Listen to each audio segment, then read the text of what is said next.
जिसकी जितनी हिस्सेदारी उसकी उतनी भागीदारी चा नारा देत धनगर समाज लोकसभेच्या अनेक जागांवर आपली तयारी करत आहे। त्यातच सांगली लोकसभेसाठी आमदार गोपीचंद पडळकर यांच्या नावाची जोरदार चर्चा सुरू आहे। लोकसभा निवडणुका तोंडावर आल्यात, त्यामुळे सर्वच पक्ष जोरदार तयारीला लागलेत।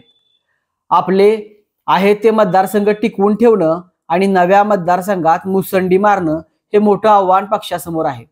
सांगली लोकसभा नेहमीच चर्चेचा विषय असतो आणि यंदाही निवडणूक दोन पाटलांमुळे गुंतागुंतीची पण रंगतदार ठरणार आहे।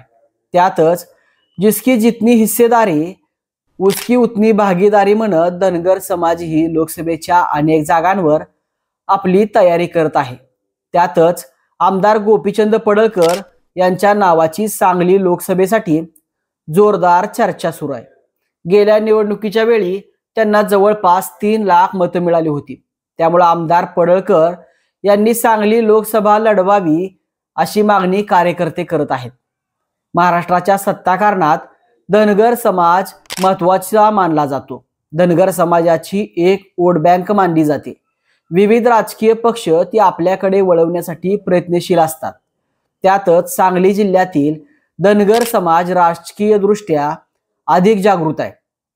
त्यामुळे सांगली जिल्ह्यातून आतापर्यंत दिवंगत बॅरिस्टर टी.के. शेंडगे, दिवंगत अण्णासाहेब लेंगरे, दिवंगत शिवाजीराव शेंडगे, प्रकाश अण्णा शेंडगे हे 4 आमदार विधानसभेत गेले, तर अण्णासाहेब डांगे, प्रकाश अण्णा शेंडगे, रमेश शेंडगे, गोपीचंद पडळकर हे 4 आमदार विधान परिषदेत गेले।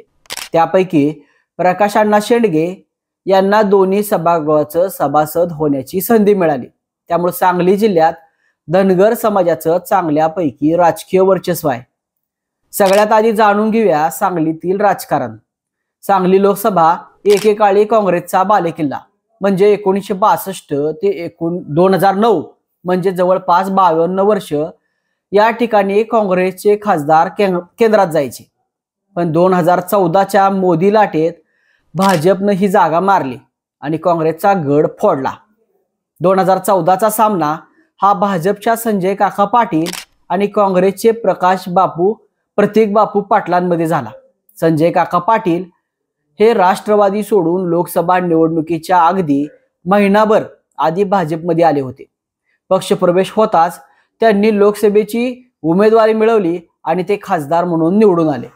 संजय काका पाटील निवडून येण्यामागे मोदी लाट असल्याचं बोललं जाते।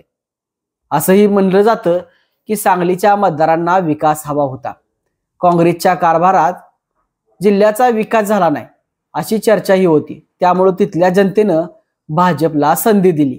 त्यानंतर 2019च्या लोकसभेत प्रतीक पाटील निवडणुकीच्या रिंगणातून बाहेर पडले।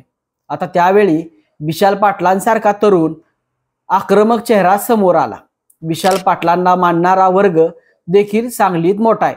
त्यामुळे काँग्रेससाठी ही मोठी संधी होती। पण ऐनवेळी सांगलीची जागा काँग्रेसनं स्वाभिमानी पक्षासाठी सोडली।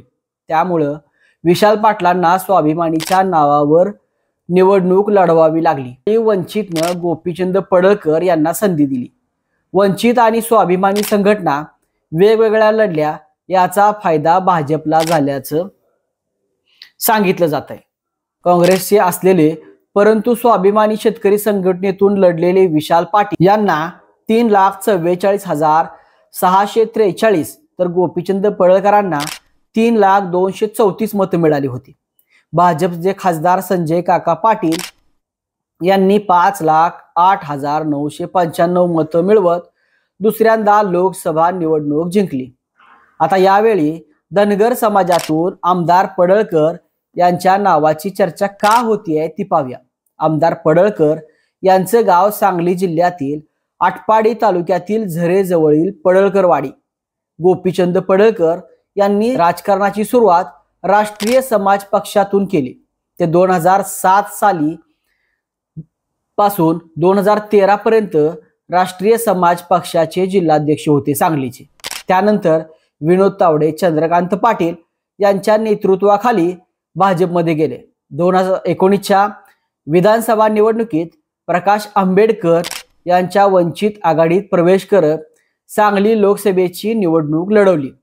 या निवडणुकीत पराभूत झाल्यानंतर काही दिवसात परत भाजपमध्ये परतत त्यांनी बारामतीतून विधानसभेची निवडणूक लढवली। आता ते भाजपकडून विधान परिषदेवर निवडून गेले आहेत। त्यांना सांगली जिल्ह्यासह राज्यात मानणारा मोठा धनगर समाजाबरोबर इतरही तरुण वर्ग आहे। त्यातच ओबीसी एल्गार मोर्चाच्या माध्यमातून धनगर समाजाबरोबर ओबीसी समाजाचा आमदार पडळकरांना मोठा पाठिंबा मिळताना दिसतोय।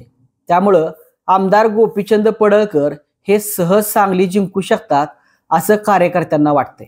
तुम्हाला काय वाटतंय ते कमेंट करून नक्की सांगा। तुम्ही जर आमचं चॅनल सबस्क्राईब केलं नसेल आजच सबस्क्राईब करा।